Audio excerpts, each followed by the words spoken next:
Yeah, it was a revival meeting. I mean, it was what it was. It was a revival meeting, and it was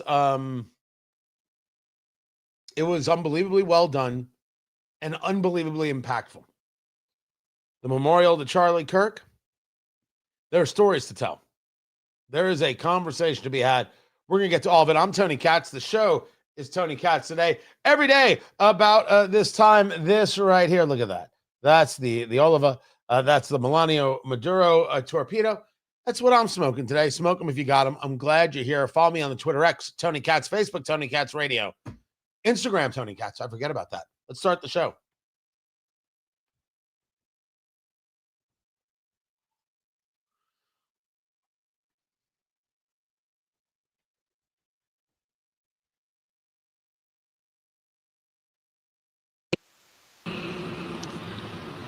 Young men, just like the one who took his life.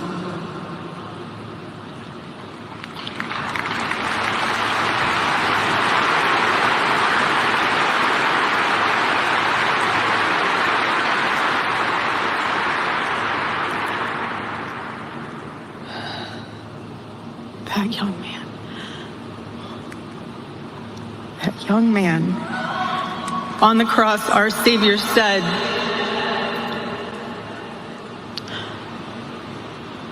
"Father, forgive them, for they not know what they do." That young man. And then she forgives him. You want to talk about living your faith. Tony Katz. Tony Katz Today, guys, an absolute pleasure to be here with you. Find everything I do over at TonyKatz.com. The live stream happening on YouTube.com/Tony Katz.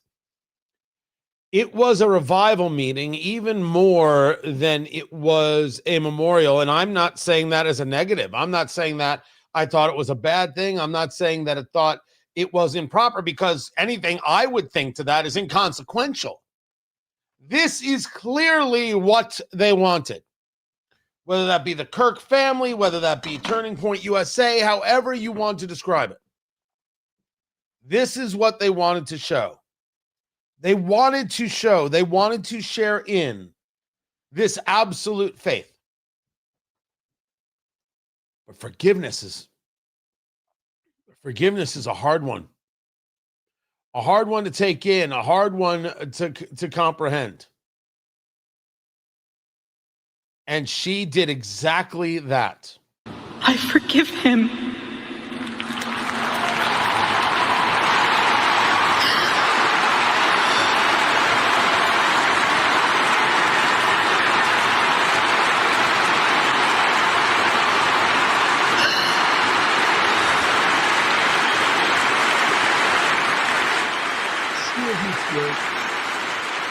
He's looking up to the heavens, and that crowd was on their feet, 70,000 strong, victory in tears. Watching their faith lived out, like good, I think it is. I truly believe that it is like that. I forgive him because it was what Christ did and is what Charlie would do. The answer to hate is not hate. The answer we know from the gospel is love, and always love. Love for our enemies and love for those who persecute us. The world needs Turning Point USA. It needs a group that will point young people away from the path of misery and sin. It needs something that will lead people away from hell in this world and in the next. It needs young people pointed in the direction of truth and beauty. And so I promise you today, every part of our work will become greater. I am tremendously honored to be the new CEO of Turning Point USA.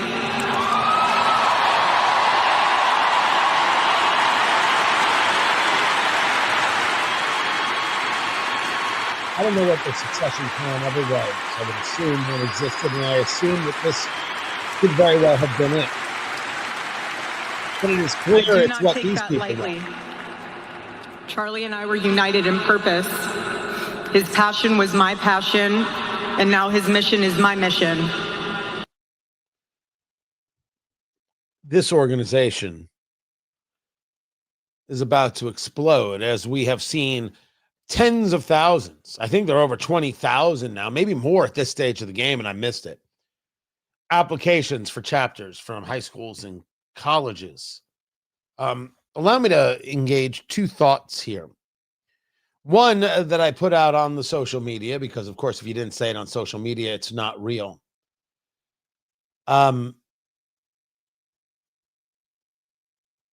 The left's hatred of Charlie Kirk is dwarfed by the outpouring you saw in Glendale, Arizona, and across the country, and they know it. It's horrific to engage these conversations politically, yet the real world is calling. And one has to ask what it is that they saw and what is it that it means. And the left had to have seen it. And you saw some people mention this. 70,000 people in an arena. It was, hey, you know what? Maybe you should have just let Charlie Kirk have these conversations on college campuses. Look what just happened. Look at this. So the question before us is this the turning point for Turning Point? What does that actually mean? Now, full disclosure, I have no relationship with Turning Point. That's not a bad thing. It's just, I've spoken at one event, a local chapter in my area of Indianapolis. I've met Charlie Kirk once in my life. It's not a bad thing. We followed each other on social media. That was it. Is this the turning point for them? Is the idea of it went from something that maybe people on the left could ignore to now something that's going to take people on the left out of power. Exactly how much power do these people now have? Can they harness and can they then put out into the sphere for the midterm elections? I put forth to you that these are the Charlie Kirk elections. 10,000%. I can't necessarily say that for 2028. Time changes things. But what you just saw yesterday, right? Yesterday. That's not leaving anybody's soul anytime soon. That is going to be, for nearly every Republican, a top subject in conversation, and maybe even get them to start speaking to 21-year-olds about elections. And man, you better do it in a rational way. Otherwise, you are going to get the you-know-what kicked out of you. You are. If you're not able to approach these people and with honesty and integrity and focus on conservatism, you're not going to have it. Now, was he talking conservatism or was he talking populism with Charlie Kirk? Was he talking, Christianity first and everything else second? Some people are going to have an easier time with it than others. But Turning Point will, bar some insanity that I don't see coming, they will be able to determine, to decide this election. They'll be able to decide primaries. They will be able to decide general election. And they are the ones, absolutely the ones, who can keep the Democrats from retaking the House. Because what you saw yesterday, that's 70,000 people. What about the millions of people watching? That is formidable. And I will tell you that if you didn't know Erica Kirk before, and full disclosure, I didn't. I had never heard Erica Kirk speak. I will admit to you, I did not know that Charlie Kirk was married. I had not dug into his personal life. And I never had. She's a former Miss Arizona. She's a businesswoman in her own right. And when she was speaking yesterday, Charlie perfectly understood God's role for a Christian husband. A man who leads so that they can serve.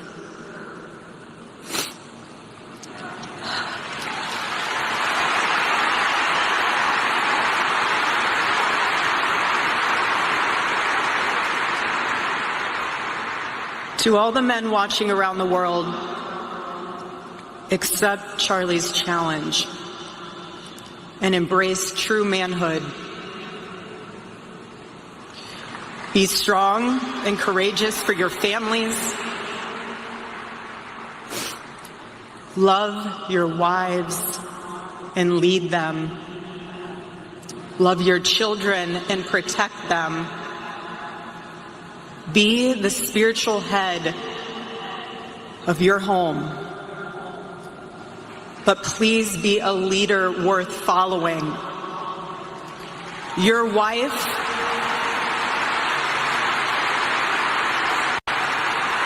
it needs to be understood that there are a tremendous number of people on the left who are never going to understand that. They're not. They're going to look at that and they're going to say Handmaid's Tale and move on without understanding the level of depth within, the level of understanding of relationships within. I could do shows, multiple, plural, about the idea of men and strength and bad days and bad times and not pretending to have strength, but rather, even if one has a bad day, a bad mood, a dang it all, I clean that up moment, the next day they get up and they get back to work. Oh, there's a real deep conversation in here. But that message resonates. What does that message say? That message starts with the fact that men are good. That message starts with the fact that women actually want to find a man, not a beta male, not somebody who is playing nonstop video games, not somebody who is weak and pierced in ways that just doesn't work, although maybe they're pierced and they're still a man, brings a value, understands their place and sees the family, their wife and their children as a purpose to their life, so that that wife and those children can have a better life. That's the first thing she's saying. The first thing she's saying is not women this and women that. She's saying, if you find this, if men are this, look at how much better you are over here. And I'm telling you, at that moment, the left's minds just explode. And yet, vast majorities of the country who have never heard this before and have never had this said to them before are saying, yeah. So there's this argument that that is what women want. What rarely gets discussed is that men need to hear that that's what we need. Because men see the concept of responsibility not as a burden, but as a value. It's like the value of sacrifice, which is, again, a whole nother series of conversations. And this is what she started with. She referred to it as Charlie's challenge. I had not heard it in any way ever referred to as such. I think we've all discussed it in our own ways, and you have had this thought and had this conversation from within. But just in that way of expressing it, that is a connection point that the left does not have, that the left cannot own. The left want to tell us that Tim Walz and Doug Emhoff were masculinity. All I know is Erica Kirk had a business, and Erica Kirk did this, and Erica Kirk did that. Didn't seem to be intimidating to Charlie Kirk. It was, look at my kick butt wife. Which I could say that about my own wife. Look at my kick butt wife, who's pretty awesome, by the way. I shouldn't say pretty awesome. Fantastic. The reason I'm alive. That's a true story, but for, again, another day. Nah, this was something else. And I know I haven't gotten into Trump stuff, and yeah, Tucker. Sorry, people are angry with me about it. Means zero to me. What got said, got said. And if you want to have a conversation about that, we'll get into that in the days ahead. Today's not the day. But there are people who never once considered Charlie Kirk before and will hear Erica Kirk, and they will now. And people who were unaware of how big what it is that was happening here was, and then they see 70,000 people, and they see millions watching, and they say, oh, bigger than I thought.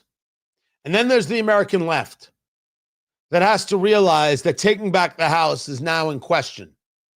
And we have to be the ones who answer the question. Can the left take back the House in 2026? No. This is the Charlie Kirk election. Now we have to just go win it. I'm Tony Katz, and this is Tony Katz Today.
Welcome back, everybody. Tony Katz today. I'm not gonna lie. I had an apple with some peanut butter before the show. That's a terrible idea. I'm not gonna. Oh no, apple and peanut butter. Mwah! Before the show, no. Just gonna put that out there. Gonna leave that be. Let me go to your comments. Yes, they are nihilists on the left. That is absolutely, positively true. Absolutely. It's a belief in nothingness. Then there's Tony. Forgiveness is great, but it also says an eye for an eye. Now, here's where it gets interesting. And I said I was going to do this. I need to reach out. And I know that Dennis Prager from the fall, and he has been left unable to move, and he's at a hard time of it, and he's working the rehab. Dennis Prager has a remarkably worthy conversation about the idea of forgiveness. In that forgiveness is not necessarily yours to give. Forgiveness is for the person who was wronged. Now, you could say that you like Charlie Kirk. Charlie Kirk was assassinated. You don't forgive. But it's not your place to do so. Whether you forgive or not is an inconsequential thing. It is for the person who was wronged. In this case, it would be Erica Kirk and Erica Kirk's family. And so with that, it's kind of, you're left feeling a bit powerless. Or if someone is to forgive, you're like, well, why would you do that? And I think that coming to some level of terms with that is an extremely important concept, and worthy. I don't think he can engage conversation, but that's one I'd love to have with him for sure. Because the first time I heard that a few years back, I thought it was a very fascinating viewpoint in philosophy. Let's get back to the show.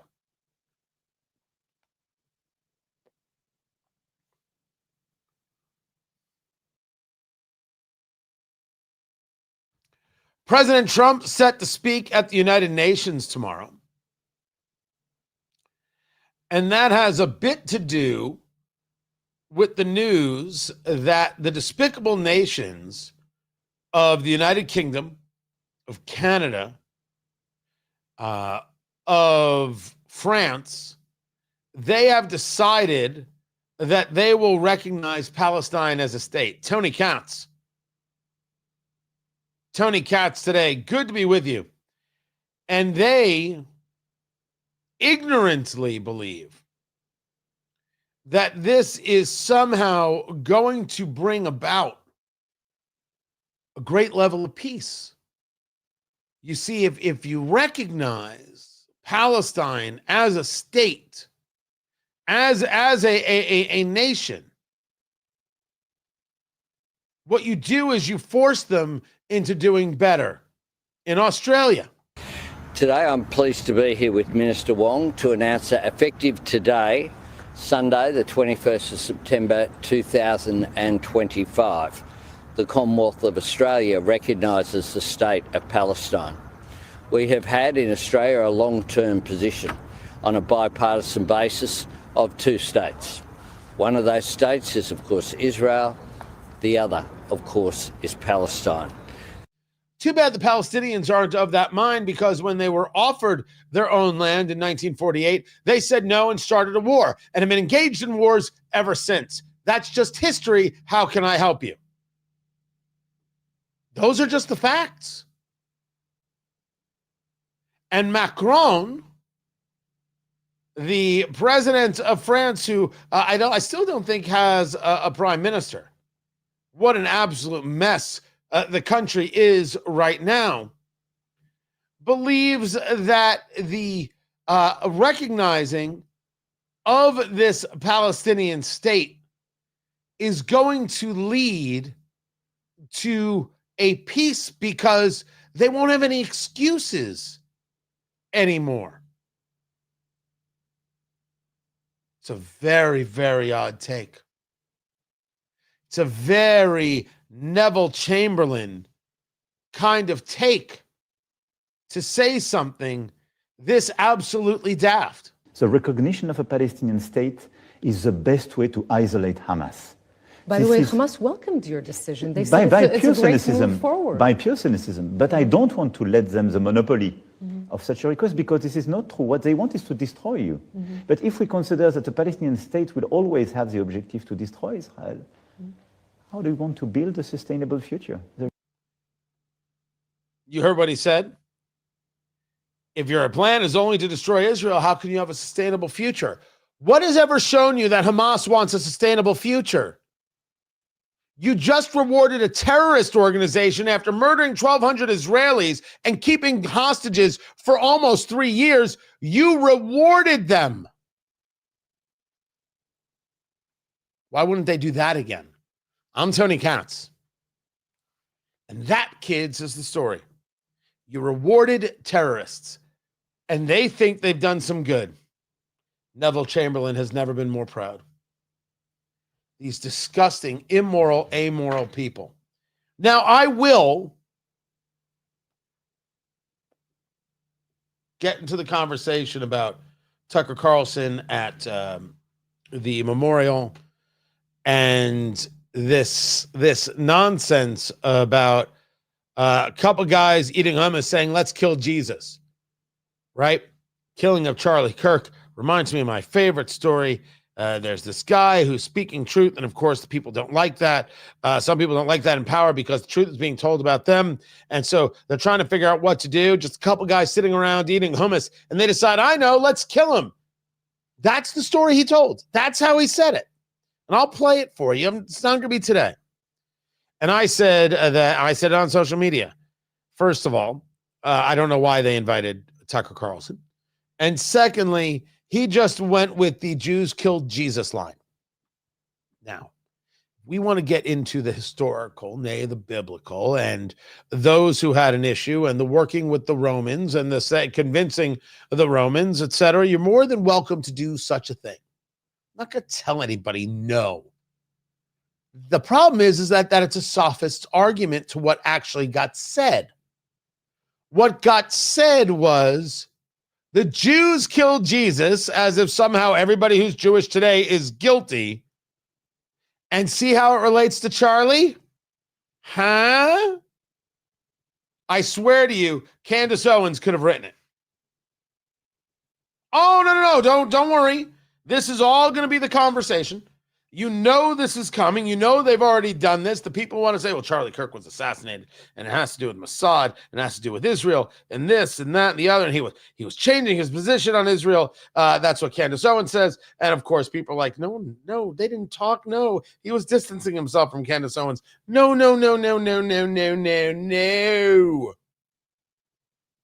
I'm telling you what Tucker Carlson said. Telling you what he said. And I'm telling you what it meant.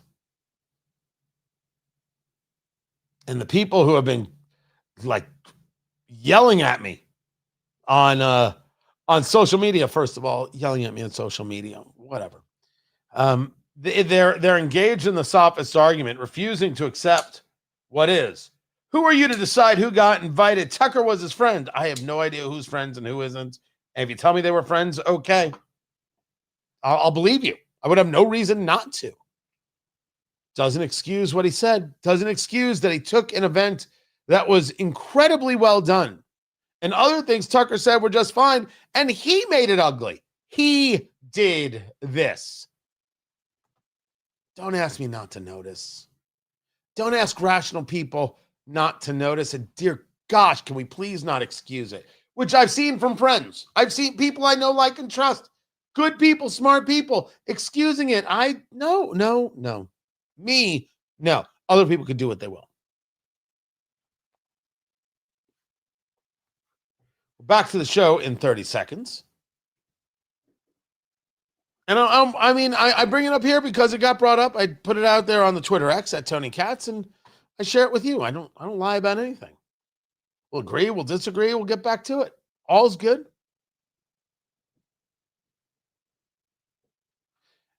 It's like this. If you think it's wrong to blame the Jews for the killing of Christ, go take it up with Apostle Peter or Stephen.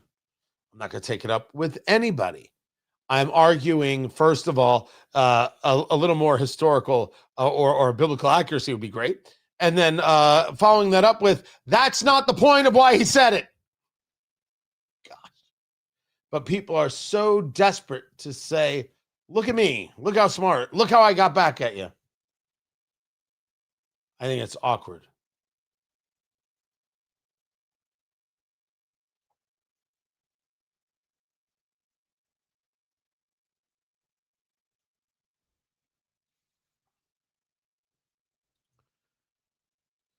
So I seem to have skipped over the fact that Trump's going to be speaking at the UN. He'll be speaking at the United Nations tomorrow. As the Washington Times reports it, it's the Peace Through Strength message. Talking about, here are all these conflicts around the globe. Here's what I've done. Maybe our approach is wrong. Maybe you guys got to rethink the way you do it. As being described, his speech is going to be driven by how much he really believes he has a chance of getting the Nobel Peace Prize. And I want him to get it. I want him to get it partially so the left just implodes. I want to see them they'll lose their minds. But we should all agree that a Nobel Peace Prize is meaningless if Yasser Arafat can win one. Was I talking about this last week, the week before? We need more awards. We need to give out more awards. Awards matter. You got to give an award for this and give an award for that and give an award for the other. Because these groups utilize these awards not because they're warranted, but because they move political ideologies. They're utilized as protection. They're utilized as shields and as cudgels against anybody who should say, hey, that guy. What do you mean? He's a Nobel Prize winner. So can he still be a jerk face? Can he still be wrong? I mean, there's a whole host of things that can still be. We should be able to say so. So Trump is heading to the UN to do that. And in a story that has not gotten much attention, there's an ABC affiliate that was shot at in Sacramento. FBI arrests Sacramento man in connection with an ABC 10 news station shooting after earlier release on bail. Oh, here's the story. Follow me here. You've got this guy.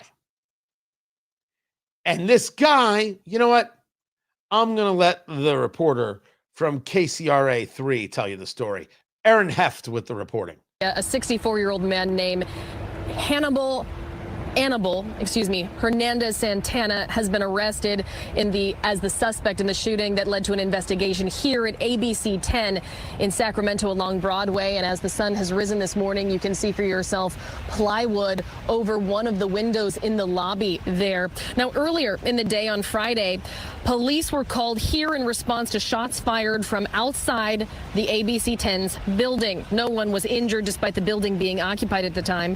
3 bullet holes were seen in the window on the building's lobby. And that's when the investigation began. Later the same day, KCRA 3 saw police in the River Park neighborhood, including SWAT teams. A witness at the scene reported seeing a man tackled and then taken into custody. Sacramento police thanked the FBI for providing resources in its investigation and have asked anyone with further information to contact their department.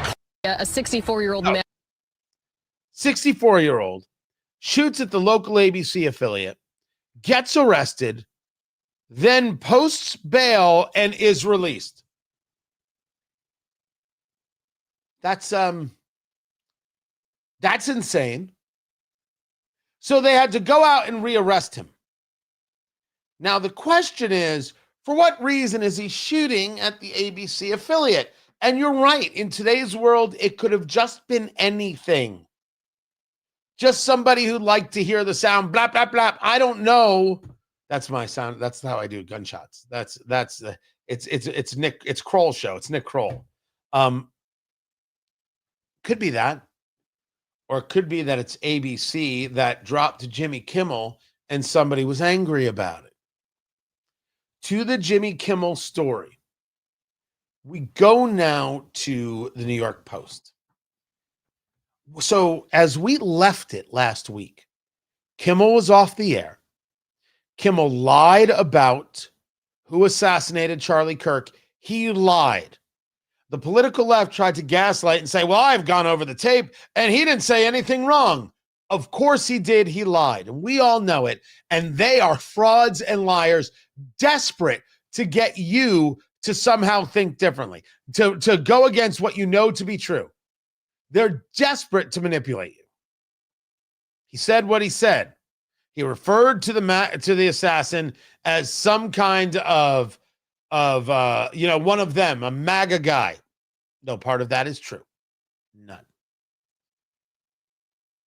When he was confronted by ABC and Disney executives about how he was going to handle the blowback, he said, I'm going to double down. I'm going to say this and I'm going to say that, because he never once thought about anything other than him and his fragile emotional state. Certainly didn't care about the network, didn't care about Disney, didn't care about the affiliates, didn't care about anything. It was also that day that you started hearing from Nexstar and Sinclair that they're not going to carry it on their affiliates. They've had it with Jimmy Kimmel. And not only that, Sinclair demanded apologies and all sorts of things. This also coincided with Brendan Carr, the head of the FCC, reminding people and the affiliates that they don't have to put up with this, and there could be serious repercussions for this. I didn't appreciate that from Brendan Carr. I didn't, because it looked like government interference and it looked like government pressure. However, he was not discussing anything that wasn't already within the FCC, the Federal Communications Commission, within their purview. So I would tell Congress that if they don't like what it is Brendan Carr said, and they don't want the FCC having all of this power, what they should do is remove the powers from the FCC. Remove them, take them away, get rid of them. I won't mind. You think I'm going to mind the idea of the FCC having less power? We go now to Tony Katz hearing about the Federal Communications Commission having less power. Yes! Yes! Yes! Yes! Oh! Oh! Oh! That's about right. That's about right. Good. Go ahead. Change the rules. Fine by me. I didn't like the fact that it looked like he was trying to pressure. And you can't deny that that's what it looked like at all. He was wrong. Wrong. He didn't say anything that wasn't actually accurate regarding the rules of the Federal Communications Commission. But these things were already in the works. These things were already happening. So, what happens next? What happens next is the question. Was Kimmel already on the way out? Can Kimmel come back? CNN reported that ABC is trying to think of a way for him to come back. You got to assume that he would, and he's going to take the money. You're going to assume that's the case. He doesn't necessarily have to. That brings us to this reporting from the New York Post that Walt Disney is having itself a bit of a what's a crisis of confidence? Is that it? Because you have ESPN, which is owned by Disney, getting 10% a stake bought into it by the NFL. The NFL has purchased 10% of ESPN. That's pretty impressive. To do this, you need regulatory approval from the agencies of the Trump administration. To do that, maybe you don't bring him back. Maybe you let him go. But another report says there were already conversations at play discussing whether or not they wanted Kimmel to be here. This is because of the Colbert decision. This is about the economics of late night. It doesn't work. You put on host after host after host who is only playing to half the country. The advertisers aren't paying as much. There's so much content out there that the entire viewing audience is bifurcated and no one's actually watching. And the biggest guy out there getting the biggest audience is Greg Gutfeld. Why would you stick with it? Why would you stick with it? It's a rational thing to think that they would walk away from such a thing. It's rational to think they would do that. And it's rational to think that they've had the conversation.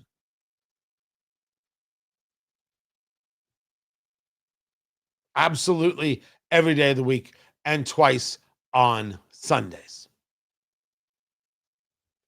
So, do I think that ABC is going to bring back Jimmy Kimmel?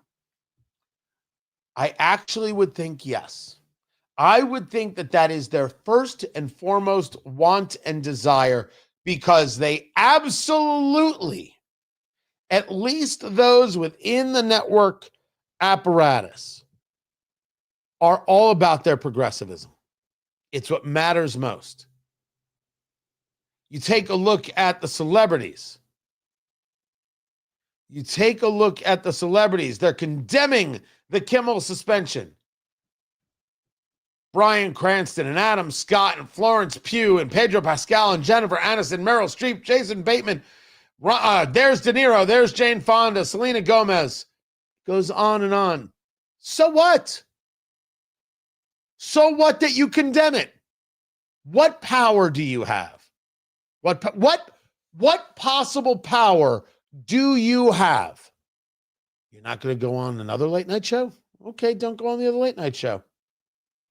All you're doing is proving that the late night show isn't the place to go break news or talk about your movie or your film or your television show or your record or anything else. Don't go on. What do you want from me? You do you. But you can go back on, but we're not going to watch. And the money will keep being lost. They don't care, and they don't even care that he lied. And so that's why I think it's really a 50-50. If this is about the money, if they really think they won't get the approval, they'll keep him off the air. If they think it doesn't matter, if they feel they can get past it with other concessions, Jimmy Kimmel will come back. Which is sad because there's 1,000 guys who could do that job today. And yes, I would argue better. I'm Tony Katz. This is Tony Katz Today.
Welcome back, everybody. Tony Katz.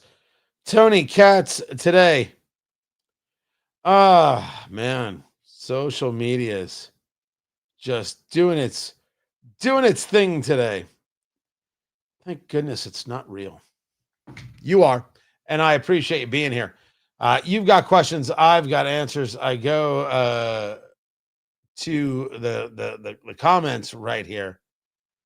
Yes, Kimmel is not bigger than Disney.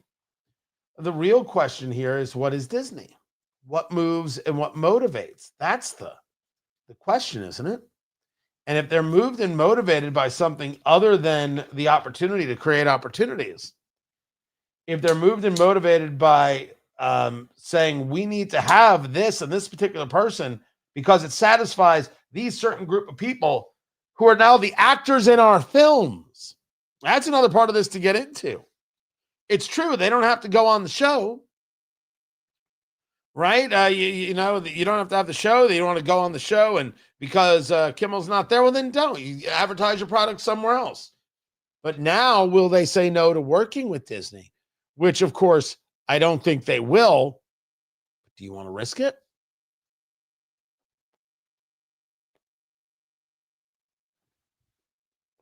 It's a question. It's a legitimate question that has to be asked. So that could have something to do with it in a big way. So I appreciate that, Dave. Right there.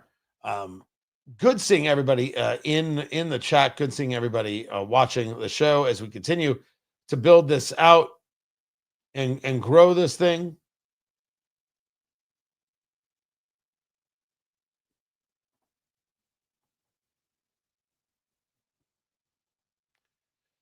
Oh, it gets crazier and crazier.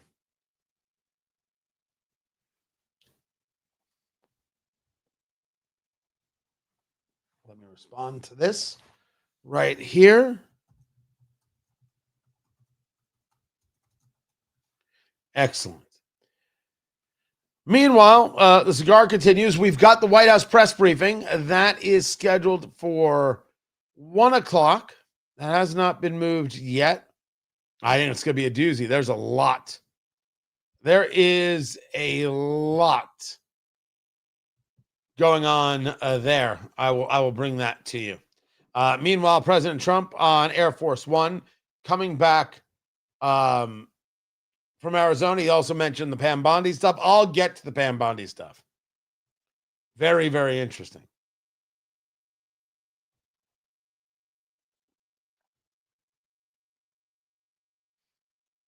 All right, come back to the show now.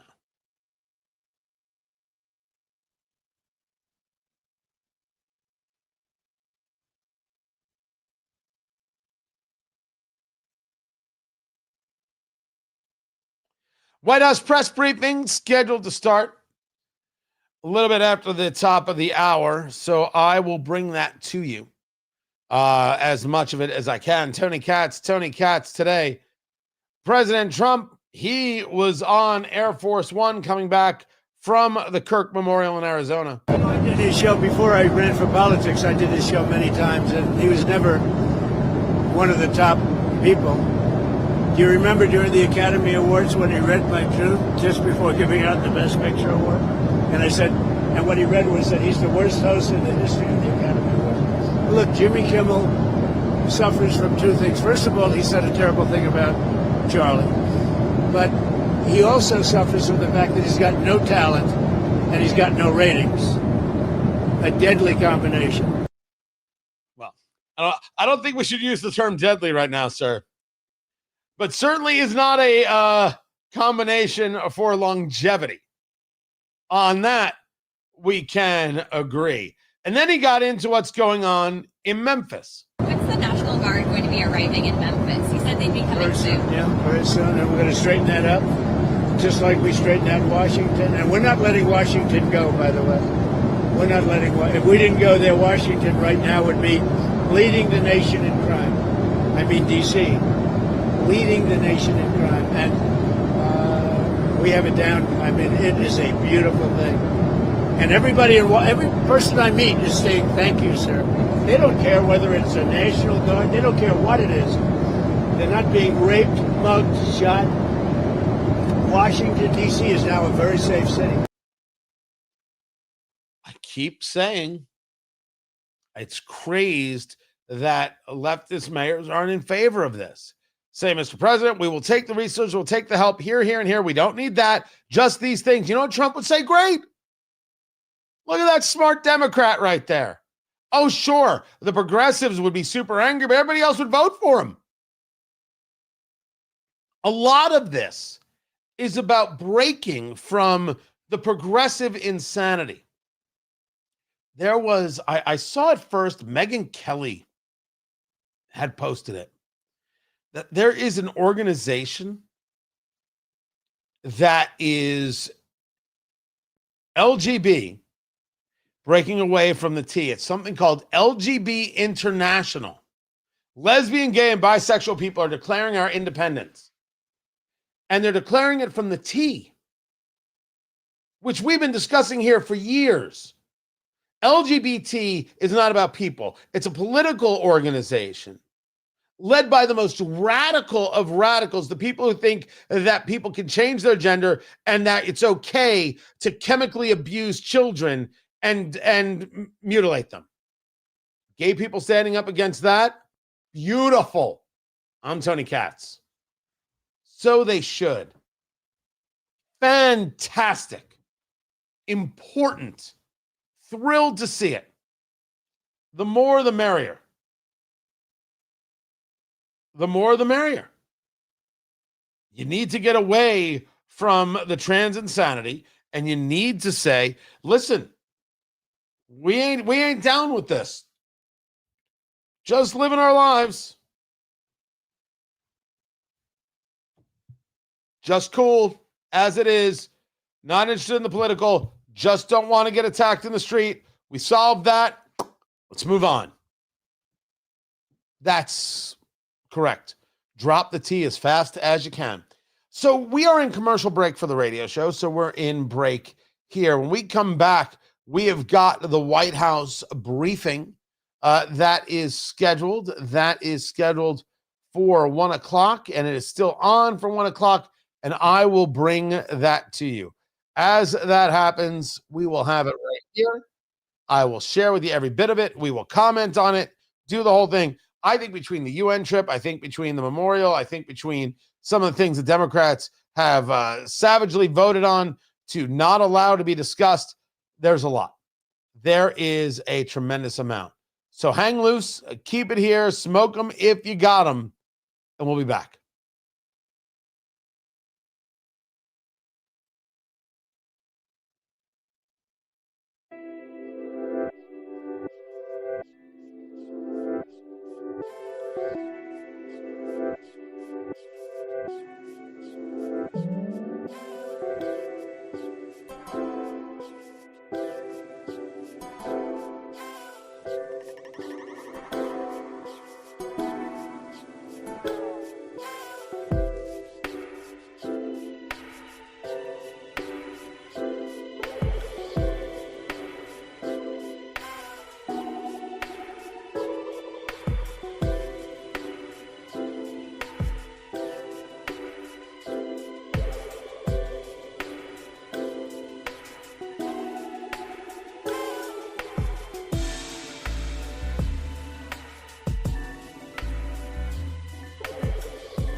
There we go. Welcome back, Tony Katz.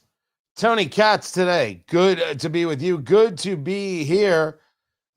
We have got people in the comments. Let me go through those just for a moment. We're waiting on the White House briefing to take place. Let me share that. As you can see, we've got. I'm having a hard time they're seeing playing how something I'm misunderstanding prior there on the C-SPAN, but you can see there. Look at that. Oh, look, you can see my cursor. I didn't know you could see my cursor. I should get one of those big cursors so you can see it. But there it is. Full house today in the briefing room. Not surprised by that in the slightest. Appreciate everybody who's joining for the first time. My name is Tony Katz. The show is Tony Katz today. Smoking. This is the Oliva V Milanio. Is this a Maduro? I think it's a Maduro. Here, I think it's a great cigar that should be in every humidor. Just one of those that works for all weather. Fantastic. I think, and for me, in a bit of its richness, it just feel if it's coffee, if it's a Diet Coke, if it's water, if it's a bourbon, it fits all of those things pretty terrifically. So we will get to the press briefing as soon as it starts. The show is about to begin. Let's go to work.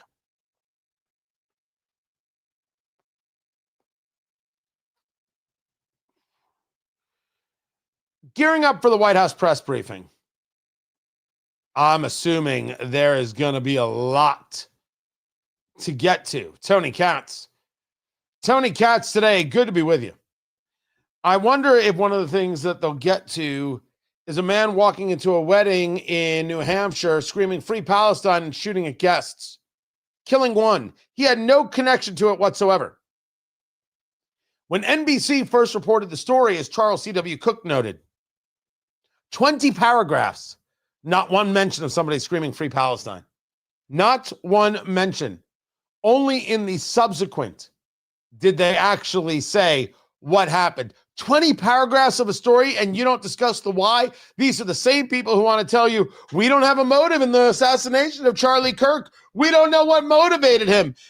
Not the trans lover, not the bullets that had etched on them, "Hey, fascist," catch, not any of the other information about his leftist leanings and how he became radicalized. We're not sure how this happened. It's embarrassing and it's shameful, and it's exactly who they are. And it is why they're not trusted. And that is proper that they're not trusted. It makes perfect sense that they're not trusted. But along with that story, and I'll get in some other ones as the week goes on, I share with you this from Josh Shapiro. This is the governor of Pennsylvania. And the governor of Pennsylvania has a really interesting point.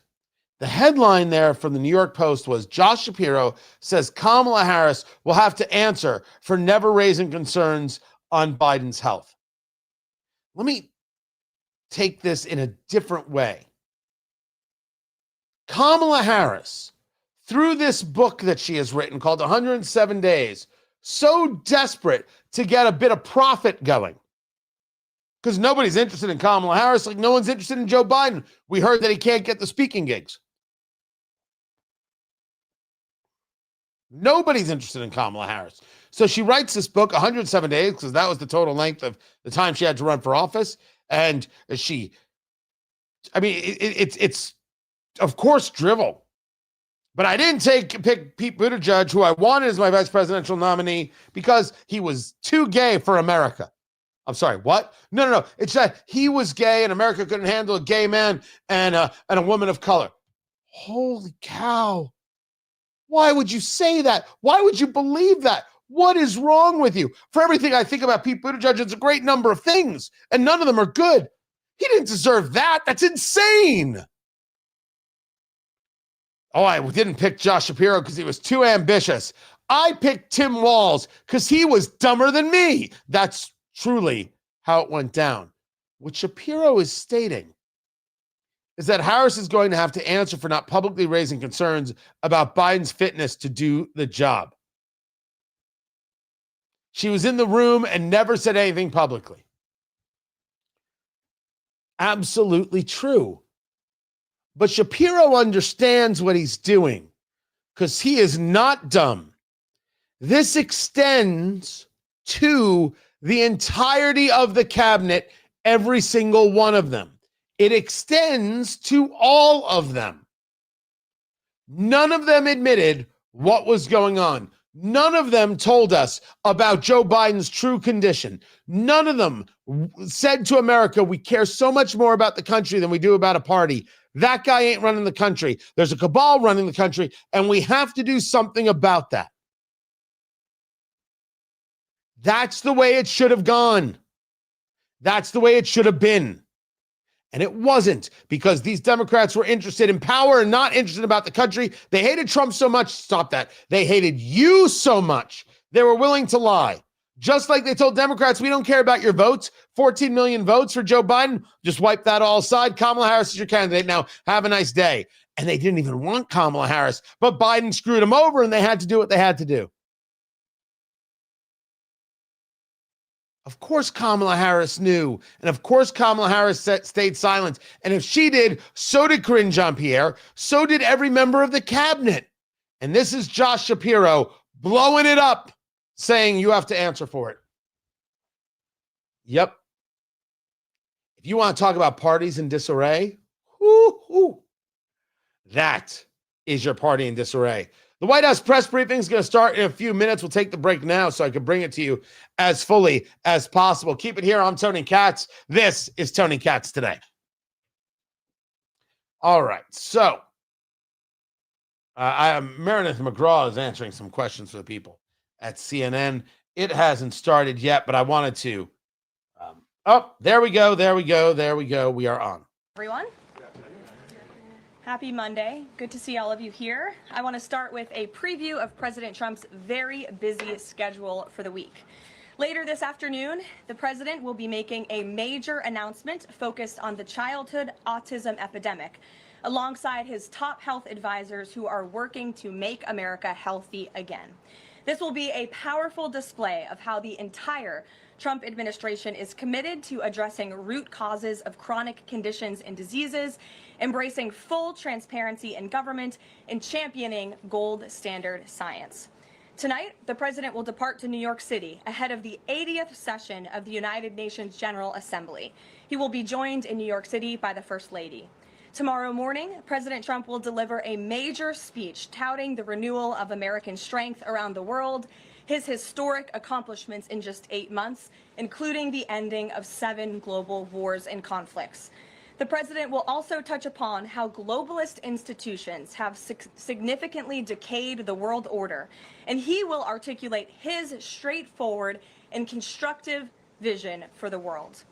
The president will also be hosting bilateral meetings with the UN Secretary General and the leaders of Ukraine, Argentina, and the European Union. The president will also later in the day hold a multilateral meeting with Qatar, the Kingdom of Saudi Arabia, Indonesia, Turkey, Pakistan, Egypt, the UAE, and Jordan. After these important meetings, the president will attend a reception tomorrow night with more than 100 world leaders before returning to Washington, D.C. On Thursday here at the White House, President Trump will welcome President Erdogan of Turkey for a bilateral meeting. And on Friday, the president will travel to Long Island for the Ryder Cup golf match between the United States and Europe. Every sporting event. One of the greatest sporting events in the world, and it would not be taking place this year without President Trump's help. President Trump signed an executive order last week preventing a strike that would have crippled the New York City area ahead of the tournament, and at the request of the 5 labor unions who all represent workers on the Long Island Railroad. One of the greatest golfers in the world, Bryson DeChambeau, praised the president's critical intervention, saying, quote, "When the possibility of a strike threatened to disrupt transportation and attendance, President Trump stepped up and took the action needed to protect this world-class competition." Thanks to President Trump's decisive leadership, the Ryder Cup experience will be everything fans and the golf community deserve. Again, that's a quote from the great golfer Bryson DeChambeau. Now let's all hope the American Ryder Cup team can take home the trophy. In other news, positive economic data continues to pour in. Brand new polling shows that Americans' faith in the economy and the direction of the nation is back on track and shooting even higher. Home ownership is more affordable, with mortgage rates dropping to a 3-year low. They are a For new 3-year home low. That's buyers, accurate. This represents a $250 decline in your monthly mortgage payment, or nearly $3,000 a year. And President Trump has made it very clear he wants to continue to see mortgage rates decline to a record low, just like they did in his first term. Thanks to President Trump's unleashing energy dominance, gas prices are dropping and Americans are spending the smallest share of their disposable income on gasoline since 2005. Is that accurate, guys? Additionally, the annual cost to own and operate a new vehicle is down by nearly 6% over the last year. Americans are earning more and they are spending more than ever before. After inflation outpaced for 26 straight months under Joe Biden, real wages have increased nearly every month since President Trump took office. That is an accurate with wages for blue-collar workers rising at the fastest rate in 6 decades. Retail sales are also booming, up 5% over last year. And the stock market is booming, and Americans' retirement accounts continue to do well. Karoline Leavitt, White House Press S&P Secretary, 500 speaking. and Tony NASDAQ Katz, all Tony Katz hitting today. new That's me. record That's the highs. show. In fact, Started the briefing talking about the economy doing great. 15%, We will and the discuss. NASDAQ Let's is take it up to more her. than 21% since Election Day. As part of President Trump's mission to restore America as the manufacturing superpower of the world, he has secured nearly $9 trillion since Election Day. Sorry about that. As part of President Trump's mission to restore America as the manufacturing superpower of the world, he has secured nearly $9 trillion in U.S. investment, nearly 9 times more than Biden attracted in his entire 4-year term, and we expect that number to be upwards of $15 trillion very soon. We're already seeing the initial economic benefits of these investments, with industrial production recently rising to an all-time high. President Trump built the greatest economy in the history of the world in his first term, and we are witnessing him do it all over again. Now, before I open it up to questions, I do want to speak on the heinous political assassination of Charlie Kirk. I want it to be great. As President Trump powerfully stated yesterday, this assassination was an attack on everything that makes the United States of America the greatest country on earth. But that attack has completely failed. The heartwarming response from the overwhelming majority of the American people over the past 2 weeks is all of the proof that you need. The assassin who took Charlie's life can destroy flesh and blood, but he can never destroy the values that Charlie stood for. All across the country, millions of Americans have prayed, hosted vigils, attended church services, became politically engaged for the first time, and honored the legacy of Charlie and the ideals he died speaking for. The beautiful memorial service attended by President Trump and 100,000 great Americans in State Farm Stadium yesterday was just the latest example. And Erica Kirk's mercy was one of the greatest acts of grace this world has ever seen. May God continue to watch over Erica and their beautiful children. Unfortunately, there have been some jarring exceptions to this unity. This past Friday, 58 House Democrats voted no, and 38 voted present on a resolution that simply stated, condemning in the strongest possible terms the assassination of Charles James Kirk and all forms of political violence. There were no strings attached to this vote. This was a simple gesture of human decency to denounce political violence. I wish I could say that this was only a fringe group, but 96 votes is nearly half of the entire House Democrat caucus. And they didn't just vote against this basic resolution condemning political violence. A number of those same Democrats took to the House floor to smear Charlie Kirk's name. Among them was Alexandria Ocasio-Cortez. The absolutely Republicans are going to use this against Democrats every single time they turn around when they talk about lowering the temperature or stopping the rhetoric, talk about how horrific. This is going to get used in every campaign. It goes without saying. Captured by a radical fringe of the far left base who want to dehumanize every person they disagree with. We must continue to call this wickedness out. It's the only way that our nation can heal. For too long, past leaders have offered platitudes while political violence has been allowed to fester and harm innocent Americans. There has been coordinated campaigns dating back years, spearheaded by radical left-wing organizations centered on dehumanizing, intimidating, doxing, and even attacking Americans whom they disagree with. Accurate. These groups have radicalized impressionable individuals to foment violence. Also accurate. An attempted transgender assassin traveled to Justice Brett Kavanaugh's family home with plans to end his life. Accurate. An attempted assassin came within an inch of ending President Trump's life in Butler, Pennsylvania. And on the campaign trail, another attempted assassin tried to kill the president at his golf club in Florida. Also accurate. A left-wing assassin shot United Healthcare CEO Brian Thompson right in the back in the heart of New York City. ICE agents are facing a more than 1,000% increase in assaults for simply doing their jobs. Also correct. Violent radical left-wing mobs engaged in illegal behavior, targeted Jewish Americans, and shut down America's college campuses under the previous administration. 1,000% correct. Left-wing mobs burned down Tesla dealerships out of, quote, protest of Elon Musk and his policies. That is right. In May, a left-wing activist shouting "Free Palestine" murdered 2 innocent Israeli embassy staffers outside of the D.C. Jewish Museum here in Washington. Yes, they did. These are just a few examples, prominent examples, of the growing left-wing political violence in our country. Enough is enough, and as President Trump has promised, he will directly address the dark sources funding and supporting this domestic terrorism to finally restore order in our country. Good. The American people can expect further, very strong action on this very soon. Violence is not free speech. No, no, no, no, no, no, no, no. Violence is not free speech. And if these organizations are engaged in this, they don't get their funding. Stop it cold. Stop other people from giving to them. Stop it cold. You can't fund violence, which is to say terrorism and attacks on Americans. The answer is no. You don't have that right.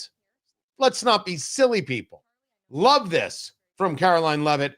Very, very good list. They are going to the questions covering now. the White House. You are here every day, just like the rest of everyone in this room. So why don't you kick us off today? Thank you so much, Karoline. I don't think you realize how much it means to me to be here in this seat, especially on behalf of Turning Point USA and Frontlines. We greatly appreciate it.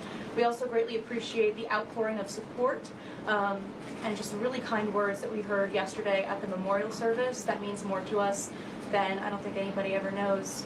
They always go to the social media scene for Charlie has been overwhelming, and it doesn't go unnoticed. So thank you so much. I have 3 questions, if I may, on the horrific murder of Charlie Kirk.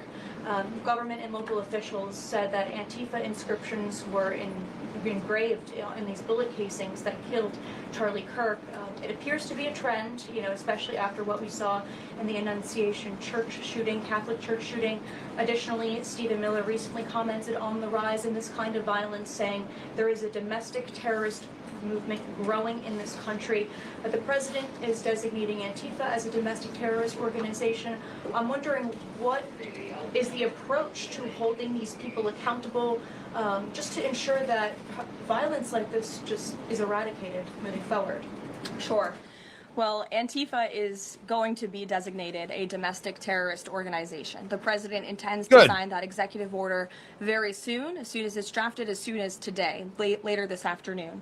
And this is something the president campaigned on, because we have seen a rise in violence perpetuated by Antifa radical people across the country. Antifa stands for anti-fascist, which is, of course, the joke, because they are the fascists. And we were told by Joe Biden that Antifa is not a group, it's an idea. Of course it is a group. Of course they are funded. Of course they are organized. And you have to go about breaking up these terror cells, because that's what they are. Attacking people, old and young, destroying property as they did with police stations, 1,000%. Who is funding them? And end that. That's different than whether or not they want to have a protest rally somewhere and utilize their First Amendment rights. Violence and destruction of property is not a First Amendment right, and therefore they need to be stopped. Shooting 1 officer in the neck. Also in July 2025, 3 Antifa members were charged with assaulting a police officer during a violent riot outside an ICE facility in Portland, which for weeks prior had been under siege from the local Antifa terror cell. In February 2024, a transgender Antifa terrorist detonated an explosive device outside of the office of the Republican Attorney General of Alabama. In July 2023, Antifa members linked to abortionist group Jane's Revenge firebombed pro-life facilities and vandalized churches. In January 2022, a suspected Antifa member was arrested for bringing a pipe bomb to a pro-Trump event. In January 2021, an Antifa supporter threatened to shoot police officers and Trump supporters outside of the Florida State Capitol building. Again, I could continue to list many more examples for those in the room who don't believe this is a serious threat to American safety and our national security, but this administration knows that it is. That's why the president will be signing this order. And we will also be, most importantly, looking at who is funding Antifa and who is funding these other violent left-wing groups that we've seen perpetuate so much crime and mayhem across our country. Thank you. And Charlie Kirk died exercising his First Amendment right, willingly debating, conversing with everybody and anybody. That was what he did. So what message does this White House have now to all Americans who feel like they are too afraid to express their beliefs, their values, their morals in the wake of such horrific violence? I think the president has answered this, and I will leave it to his response, Monica, where he so beautifully said, we have to keep fighting. We have to keep speaking up. We have to keep speaking our mind. There is no doubt that there are people in my line of work, maybe in your line of work, who are rethinking how they do a lot of things, how they do events, how they engage publicly. All I know is that Friday I was at an event, that Saturday afterwards I was at an outdoor event. This past weekend I was an auctioneer for an event. I can't imagine that there is going to be any real stopping. I can't. But I think that people are aware of their security situation in a much greater way. I've made my demands of my home station and events that I do here, the things that I do and put on. Security is an absolute must, but it only works so much. You can't secure yourself from everything. You can't live like that. And so I argue about elections being the first step into defeating these people who cannot be allowed to win elections. They just can't.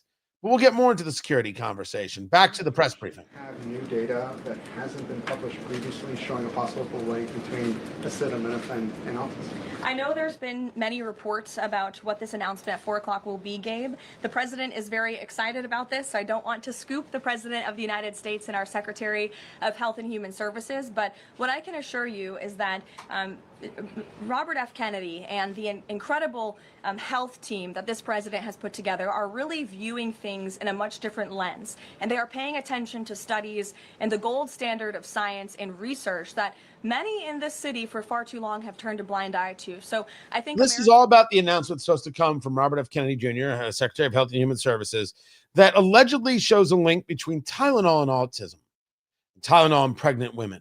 And I don't know if they mean Tylenol. I don't know if they mean acetaminophen. All right. So there's some things that we'll hear. It's going to happen later today, and then we'll be able to kind of dig into it tomorrow.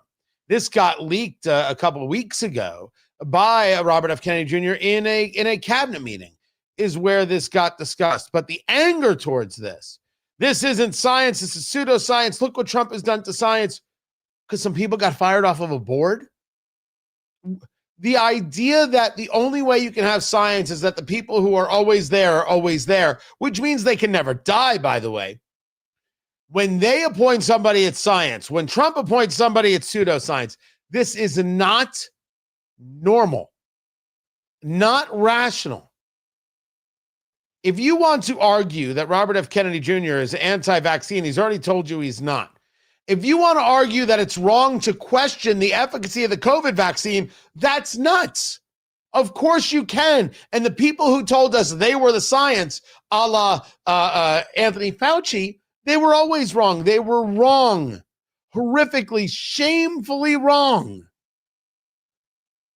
The idea that there's only one way to look at something is nonsense. The data is what it is we're following. What does the data tell us? Is there some level of connectivity? I don't have an answer for that. I look forward to hearing what it is they say, taking a look, and then we can decide for ourselves. But it's wrong to even discuss it. It's wrong for them to have this announcement. Nonsense. It's wrong for them to discuss the efficacy of vaccines. It's wrong to say maybe a 4-year-old doesn't need all these shots. Maybe you don't need the 17th booster. There's nothing wrong with saying that at all. At all. Now, the press briefing continues. If you're watching the live stream, it'll happen there. I'll bring it back to you on the other side. We'll see what they get into. I hasn't gotten contentious. It might. It might, especially about the stuff with Pam Bondi, the bribery rumors against Tom Homan. I'll have it all for you. Keep it here. I'm Tony Katz. This is Tony Katz Today. Bring it back to the briefing. Confuse women, especially pregnant women, about what to do. What do you say to those that say what you're doing today potentially just introduces more confusion into the debate? I think women for many years, in fact for decades, Ed, have been confused by the rapid increase in autism in this country, in the childhood epidemic, that is chronic epidemic, disease epidemic that is plaguing America's youth. Women are confused about that and they want answers to that. And that's exactly what this administration is focused on finding. And before you jump to conclusions based on reports that the White House has not even confirmed, I would encourage everyone in this room to go into the 4 o'clock announcement with some critical thinking skills and with some open ears to actually listen to what the president and his team of outsiders have to say about this. And there will be a number of things that will be announced and discussed. And I think, I know as a mother myself, I speak, I believe, for many mothers across the country who really want answers to what is happening to our nation's children. So again, I won't get ahead of the president, but I think everyone in this room needs to tone down the judgment before you even hear what people are going to say. Sure. Thanks, Caroline. So too on the Homan investigation, I mean, can you just speak to, did the president ask the Justice Department to close the case, and does Homan have to return the $50,000?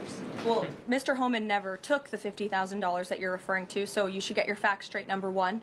Number two, this was another example of the weaponization of the Biden Department of Justice against one of President Trump's strongest and most vocal supporters in the midst of a presidential campaign. You had FBI agents going undercover to try and entrap one of the president's top allies and supporters, someone who they knew very well would be taking a government position months later. Mr. Homan did absolutely nothing wrong, and even the President's Department of Justice, even Kash Patel's FBI, looked into this just to make sure. They had a number of different prosecutors and FBI agents who looked into this. They found zero evidence of illegal activity or criminal wrongdoing. In the White House and the president stand by Tom Homan 100% because he did absolutely nothing wrong, and he is a brave public servant who has done a phenomenal job in helping the president shut down the border. Mary. Thanks, Caroline. I have 2 questions on far-left violence. Well done. Sure. The first one, the president said yesterday that the bullet hit Charlie, but it was aimed at every one of us. Do you and your colleagues have a heightened sense of fear following this shooting and this far-left violence we're seeing across the country? I certainly think there's a heightened sense of awareness by conservatives across the country, by all of us here at the White House. Again, as I said to Monica, many of us were personal friends with Charlie and had involvement with Turning Point before we came and served our government in this way. So certainly it's a very shocking incident, and I think, you know, it's very unfortunate that those of us who work in this movement have to think about violence just for speaking our minds and for supporting President Trump. And as a follow-up on that, I asked the president last night on Air Force One about this pattern of transgender violence we're seeing. You know, Charlie's killer lived with his boyfriend who identifies as transgender, and then we had the Annunciation shooting, the Covenant shooting, all of these incidents.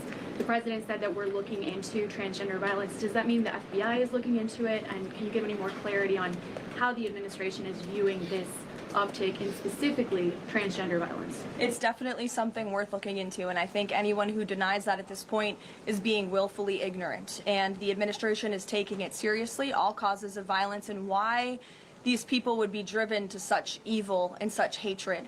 And there's probably many answers to that question, but the administration is really focused on all of them. For individual investigations and cases, of course, the FBI and the Department of Justice are leading those. But as for this overall violence and domestic terrorism that we're seeing, the White House and the president's policy team will be leading the charge, and that really begins with designating Antifa as a domestic terrorist organization. And I can assure you there will be additional actions to come. Sure, in the pink. Thanks, Caroline. Liz Landers with PBS NewsHour. I just wanted to follow up quickly on something that the president had said yesterday. So we heard from Erica Kirk. She said she forgives the man who shot and killed her husband. And then right after that, we heard from the president who said, I hate my opponent and I don't want the best for them. How does that square with bringing down the temperature of political violence in this country? And then, if I could, I had a follow-up on Venezuela, too. Look, the president is authentically himself. I think that's why millions of Americans across the country love him and support him, including Erica Kirk, who you saw so beautifully was on stage with the president in an unthinkable moment, in the midst of an unthinkable tragedy, and was leaning on the president for support during that time. And he was there to give it to her, as well as the vice president and many other top-ranking cabinet officials. Kayla. Thanks, Caroline. All right, well, she didn't really want to answer that question at all. That's understandable. Tony Katz. Tony Katz today, good to be with you, but it is certainly a thing where here's Erica Kirk saying, I forgive the assassin. And there's Trump that says, I don't forgive my enemies. No, I want my enemies to suffer. There's a disconnect there. And there's a conversation there about being imperfect. There's a conversation there about being raw. There's a conversation there about how you square the circle on these things. I'm assuming what Christians would tell me is they pray for the president for that to change in him. I'm going to assume that's exactly what they would tell me based on other things I've heard. Tony Katz today. Good to be with you. So it really is an interesting moment. I think it is worthy of a conversation. But I think that if you're going to see Erica Kirk forgive the assassin who killed her husband, praying for the president to have the grace here is much more tame. And you'll remember President Trump didn't go after Hillary Clinton when he became president in the first term, saying it wasn't worth it. I'm not going to do this. We need the country to heal. He's done those things. But the White House press briefing continues, and Karoline Leavitt was asked about Tom Homan, and I was happy for her because the question was, what is you saying to Tom Homan accepting a $50,000 bribe? And she's like, he never accepted a $50,000 bribe. That was the disgusting allegation. I mean, she went right to it. What a gross way to characterize it. The argument was that during the Biden DOJ, as Trump had won the election in November, allegedly Tom Homan, the border czar, said to people, hey, if you want government contracts, I can help you. Just give me $50,000. And then when Trump took office, that investigation died on the vine. But there's no proof that Tom Homan ever took a bribe or even asked a bribe. None whatsoever. So I'm glad she responded to that. Back to the White House press briefing with Karoline Leavitt. If I didn't say hello, I'm Tony Katz. The show is Tony Katz today. It's good to be with you. Prices being weak and not strong. How is the administration, thinking about farmers right now? Is there anything we can expect to see from the administration on, sort of bailing farmers out should prices continue to not work in their favor? Well, the administration is completely understands the anxiety of farmers. We're very much aware of this issue. It has been a part of our discussions, the trade team's discussions with their Chinese counterparts. As for any specific actions, I don't have any news on that for you today, but I can fully assure you the entire National Economic Council in this building, as well as our Secretary of Agriculture, Brooke Rollins, have been talking with the trade team about this. There's been many meetings on this, and they are on the ball, but I don't have anything specific for you today. Sure, Selena. Thanks, Caroline. But the case against Letitia James was extensively investigated for 5 months, and President Trump's handpicked Attorney General Eric Siebert could not find any evidence that he committed a crime. So is the president saying here it doesn't matter if there's a crime, he just wants his political enemies to be charged? Well, let me just walk you through Letitia James. Letitia James completely abused her oath of office. Letitia James was actively and openly engaged in lawfare. You talk about weaponizing the Department of Justice. What was Letitia James's campaign slogan? It was prosecute Donald Trump. She was saying she was going to prosecute Donald Trump before she even knew if Donald Trump committed a crime, which of course we did not. Those are not the words of a serious prosecutor. Those are the words of a corrupt politician who is abusing their power. Oh, she hell yes. campaigned on that. She also led the witch hunt, the financial fraud investigation against President Trump and the Trump Organization, in an appeals court tossed that case out, a $500 million civil fraud penalty in August, which was another win for the president, and exonerated him of this witch hunt and showed that this is an individual who is corrupt and abused her oath of office. And we also have evidence of her mortgage fraud. An April report from a white-collar fraud investigator found that there was documented evidence that James engaged in a consistent pattern of financial and property disclosures that raise serious legal questions. But why won't the president accept the conclusions of his Justice Department to not bring charges against Letitia James? In fact, you had Bondi and Blanche top DOJ leadership who were against ousting Eric Siebert, who again was picked by President Trump. I just answered that question for you, and the president has every right to express how he feels about these people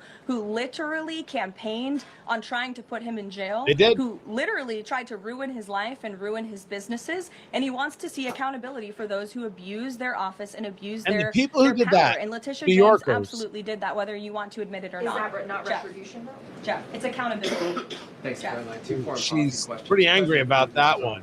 By the way, why would I think New Yorkers won't vote for Zoran Mamdani when they vote for Letitia James, who did run on that and on that alone? I'm going to go get Trump. She ran on that. She ran like she's Lavrentiy Beria from Stalin's Secret Police. Show me the man and I'll show you the crime. Oh, Mamdani's going to win that race. For mayor in New York, no doubt. First question about Russia. The president is aware of this offer extended by President Putin, and I'll let him comment on it later. I think it sounds pretty good, but he wants to make some comments on that himself, and I will let him do that. As for all of these Western nations that are recognizing a Palestinian state, the president has been very clear. He disagrees with this decision. He spoke about that in the UK, standing right next to his friend, Prime Minister Starmer, and he feels this does not do anything. Be stronger, be louder. Release the hostages, which is the primary goal right now in Gaza, does nothing to end this conflict and bring this war to a close. And frankly, he believes it's a reward to Hamas. So he believes these decisions are just more talk and not enough action from some of our friends and allies. And I think you'll hear him talk about that tomorrow at the UN. Kristen. And so he should, and should call them out and tell them how disgusting they are and compare them to Neville Chamberlain, because they are just wrong. If the Attorney General, Pam Bondi, tells him that there is not enough evidence to bring his political opponents' cases or to charge those cases. That's a hypothetical question, Kristen. That hasn't happened at this point. But we did see one U.S. attorney not be able to find enough evidence, and now they no longer have a job. Is that something that you would consider? Look, the president stands with Pam Bondi 100%. He made that clear this weekend. He answered questions from all of you last night on Air Force One. He said the same, and that's how he feels at this moment in time. And just one more thing on the Attorney General. Go ahead. Pam Bondi. Caroline, Just moving right on. Designating Russia as a sponsor of terrorism if it doesn't return kidnapped Ukrainian children. And secondly, we just found out through questioning. There's an interesting change in Karoline Leavitt in these pressers. She's getting more direct. She is getting more willing to just push past others. I answered the question. I'm moving on. I'm not going to allow you to try and manipulate the question into some other attack on the president, and that's that. I am not interested in my government playing the same role that Letitia James has. But I have absolutely no issue with the president saying out loud that I think this person did something wrong. I have no problem with the DOJ investigating to see if that person did something wrong. And I have no problem with the president saying I don't like how the DOJ handled such a thing. The difference here is that amongst Democrats, there's never any question. They just do what they're told, and every investigation is somehow on the up and up with the press. It's magnificent. Oh, of course, this should be happening. Oh, this is fine. Everything is done with these very, very soft gloves. When Trump does it, it's the threat, and that's just not reality. And we should be clear that if Trump was an autocrat, as the left desperately wants to keep saying, wouldn't all these people be in gulags right now? But they're not. We find, oh, there was nothing here. Oh, we couldn't find anything there. It's not how the dictator works. It's not how the autocrat works. It's an unserious statement, and it's proven unserious constantly. And we should be people who are aware of that. Back to the presser. Then they can expect the consequences of that behavior. Nick. Thank you, Caroline. Would the president like to see Congress pass a national holiday honoring Charlie Kirk annually? That's an interesting question. I'm sure he wouldn't oppose such a thing. But you can pose that to him yourself next time you get the chance. Sure thing. And to follow up, too, I know the president is honoring Charlie with the Presidential Medal of Freedom. Is there anything else that we don't know of in the works to honor Charlie? Not at this time, but we do look forward to that Medal of Freedom ceremony very soon. Daniel. Thanks, Caroline. This past Friday, Adam Schiff, Tim Kaine, they introduced a resolution on Capitol Hill aimed at stopping the successful kinetic strikes against narco-terrorists in the Caribbean Sea. What does a move like this, what type of message does it send to families, specifically families who have suffered at the hands of deadly narco drugs like these? I definitely think it sends the wrong message. We wish that Democrats would get on board with a very simple idea of ending drug trafficking and securing our Two things here worth noting. First, the Presidential Medal of Freedom for Charlie Kirk. The president can give the Presidential Medal of Freedom to anybody he chooses, alive or past, and that's that. And there will be plenty of people that get this medal will be like, I don't get it. And I'm sure the left is going to do their thing. It doesn't matter. It doesn't matter whether the left is happy with it or not. But as to this opposition of going after drug runners before they get to the United States, if you want to make the argument that the U.S. military is flying blind here and we're just shooting random boats out of the water like it's a sport, that's a weird, weird thing to say. It's a very strange argument. It's a nonsensical argument. If we know that they're drugs, if we know that they're coming into the country, if we know that they are connected with Maduro or with Venezuelan gangs, why shouldn't we stop them? We should board them. We have boarded some. But is that the risk we take? Well, we don't know who's on the boat. Are you telling me the intelligence is that bad that we don't know where the boat came from? We don't know what's on the boat? We're able to know a lot of things. Somehow, the due process for the non-American citizen who's a drug runner trying to kill our kids seems awkward to Americans. And pushing back against this is strange stuff. Very, very awkward stuff. We take a quick break. Keep it here, guys. I'm Tony Katz. This is Tony Katz Today. Back to the press. Democrat Chuck Schumer himself said a shutdown would mean chaos and pain and needless heartache for the American people. He said once, avoiding a shutdown is very good news for the country, for our veterans, for parents and children, for farmers, and for small businesses. Hakeem Jeffries also said it's about the harm. Families will be hurt if there is a government shutdown. Farmers will be hurt. Holiday travel will be impacted. Democrats clearly know what the right thing to do is here. It's to join with Republicans to pass this clean funding extension. That's what the White House and the president wants. And with that, we will see you all at 4 o'clock for this big announcement later on. Thanks, guys. It's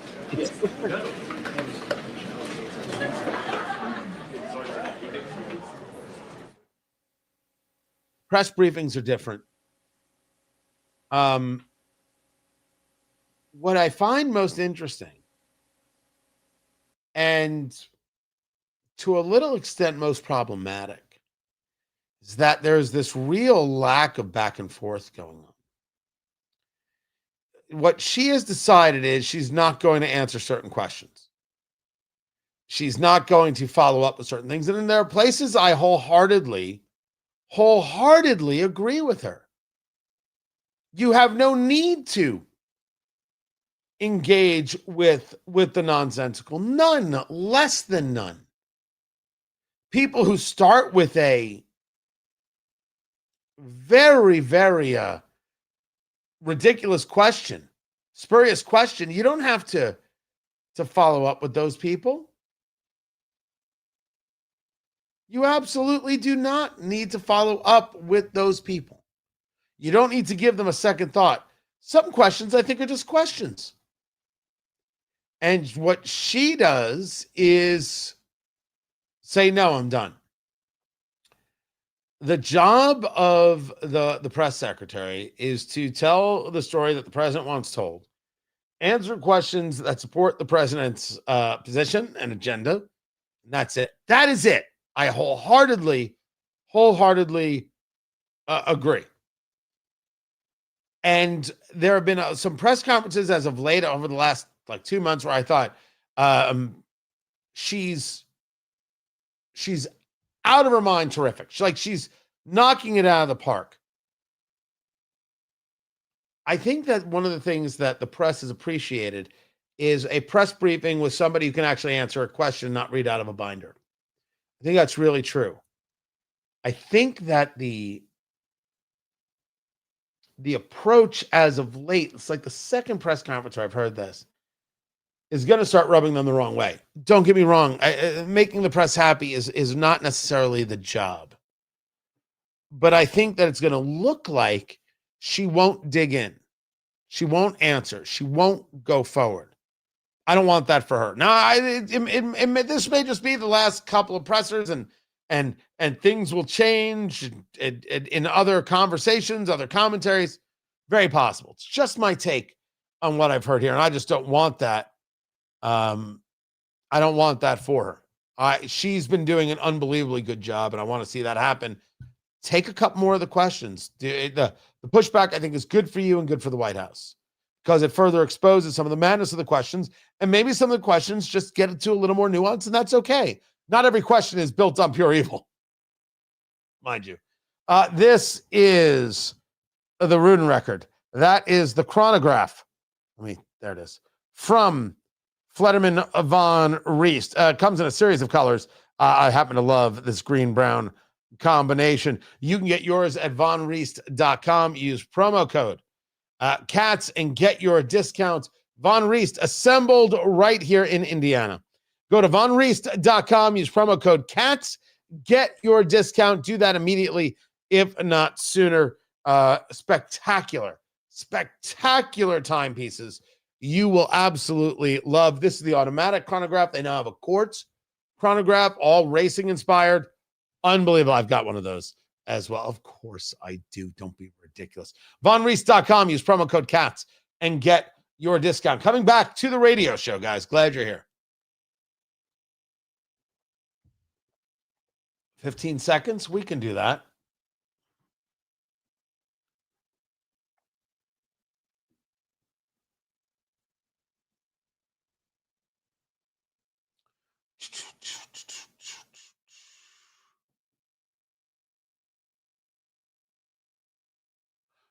All right, let's get to it.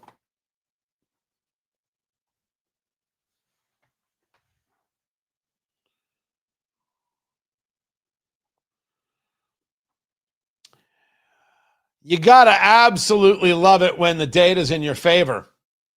And even I, who take a look at tariffs and say, we're paying the tariffs, this is not good.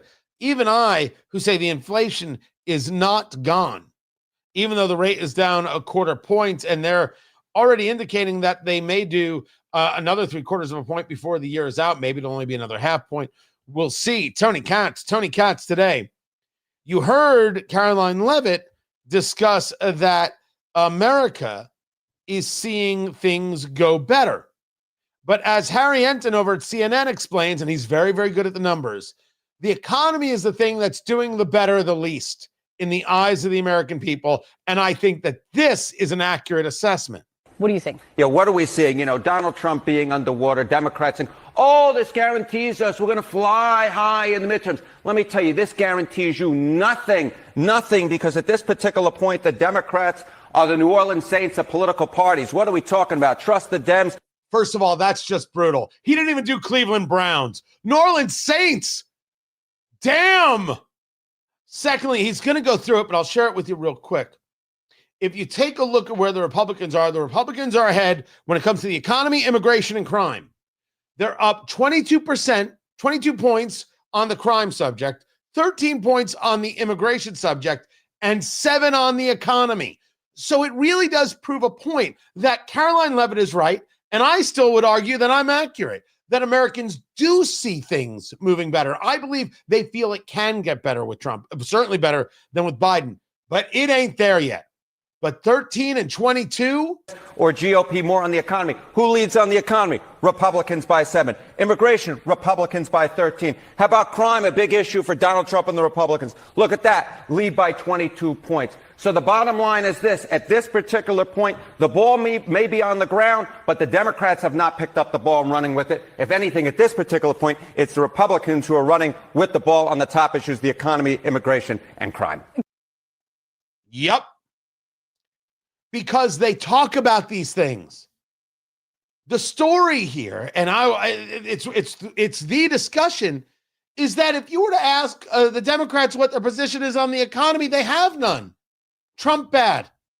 What is the Democrats' position on immigration? Trump bad. What is the Democrats' position on crime? Trump bad. It's the same answer for 3 of the pressing subjects that will determine the election in 2026 and 2028 and going forward for Lord only knows how long, if not for forever, in perpetuity. On 3 subjects, their answer is Donald Trump bad.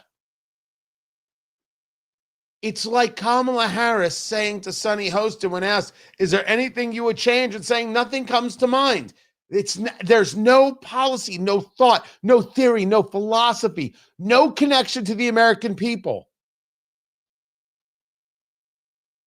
The American people are telling you something and you're not listening. And they're not listening because they don't actually care about the American people. The ideology doesn't require that. And they're showing it to you. The numbers do not lie. 3-0 Republicans. I'm Tony Katz. It's just where the data is. It cannot be denied. I'm cautiously optimistic, says Todd, on the economy, willing to wait and see a bit longer. I think that's accurate. Like, that's the proper assessment, Todd. I don't like the tariffs. I think it is costing us money.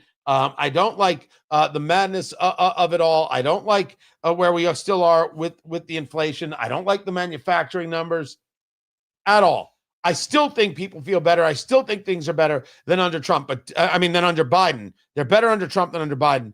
But don't tell me it's great. Don't tell me it's great. And I think the numbers match up. But the idea of cautiously optimistic, 1,000%. Absolutely true. That there is more optimism under Trump, and being cautiously optimistic is where they are.